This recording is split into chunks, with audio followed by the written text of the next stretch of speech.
আসসালামু আলাইকুম প্রিয় দর্শক। সাভার স্মৃতিসৌধ কে না চিনে। তবে খুব মজার ব্যাপার হলো সাভার স্মৃতিসৌধে আসলে আপনারা এখানে দেখতে পারবেন কি চমৎকার নান্দনিক কিছু দৃশ্য। তার পাশাপাশি এখানে আপনারা দেখতে পারবেন কি খুব আকর্ষণীয়, আমার কাছে এই জিনিসটা ভালো লেগেছে।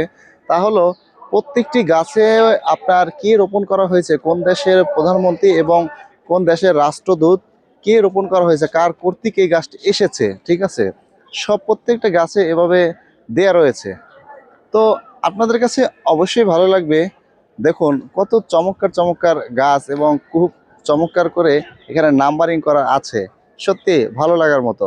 স্মৃতিসৌধে আসলে আপনারা স্মৃতিসৌধে ঢুকেই বাম দিকে আসলেই দেখতে পারবেন ঠিক হেলিপ্যাডের পাশেই। সত্যি দারুণ না?